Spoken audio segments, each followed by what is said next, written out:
எல்லாத்துக்கும் வணக்கம். இப்போ நம்ம எதை பற்றி பார்க்க போகிறோம்னா மினி டயகோனல் நிப்பர். ஓகேங்களா, இதை பற்றி பார்க்க போகிறோம்.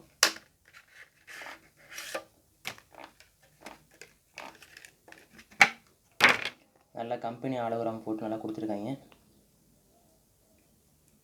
நல்லா காம்பவுண்டாக கை கிடக்கும், நல்லா காம்பவுண்டாக இருக்குது, நல்லா வளைஞ்சிருக்கும். நீங்கள் பார்த்தீங்கன்னா கத்திரிக்கோள் நேராக இருக்கும், இதுவும் பார்த்தீங்கன்னா கொஞ்சம் வளைஞ்ச மாதிரி இருக்குது. தெரியுதுங்களா?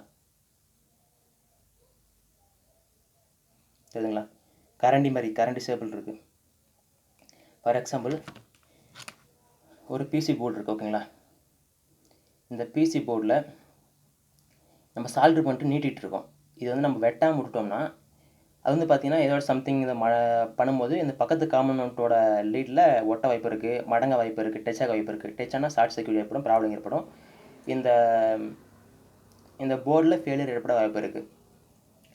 நீங்கள் வேறு எதுவும் கட் பண்ண முடிஞ்ச வச்சு கட் பண்ணிக்கோங்க. நிப்பர் இது வரும். இது வந்து பார்த்திங்கன்னா ரேட்டு 275 ரூபா. இதோட கம்மியாக கிடச்சா வாங்கி, நிறையா கம்மியாக ஐட்டம் இருக்குது, வாங்கி யூஸ் பண்ணிக்கோங்க. இது கொஞ்சம் நல்ல குவாலிட்டியாகவும் நல்லா ஸ்ட்ராங்காகவும் இருக்கிறதுனால இது வாங்கியிருக்கேன். 275 ரூபா. ஃபார் எக்ஸாம்பிள் லீட் தெரியுதுங்களா, நீட்டிக்கிட்டு இருக்குது. அப்புறம் ஒரு இது பார்த்திங்கன்னா லைட்டாக மடங்கி இருக்குது.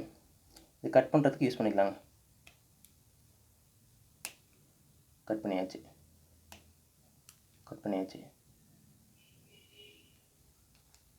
இது வந்து பார்த்திங்கன்னா நேராக இருந்துச்சுன்னா சரியாக கட் பண்ண முடியாது, அதனால தான் கொஞ்சம் வளைச்சி பண்ணியிருக்காங்க.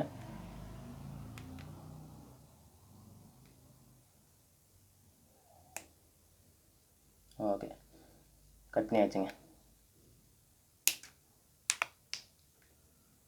கட் பண்ணும்போது பார்த்து கட் பண்ணுங்கள், கண் எதுவும் தேய்ச்சாமல் பார்த்துக்கோங்க. ஓகேங்களா, பேப்பருங்க யூஸ் பண்ணுங்கள். மினி டயகோனல் நிப்பர் சைஸ் வந்து பார்த்திங்கன்னா 110 mm ஸ்டெயின்லெஸ் ஸ்டீல் இருக்குது. ரேட்டு 275 ரூபா. ஓகேங்களா, நன்றி, வணக்கம்.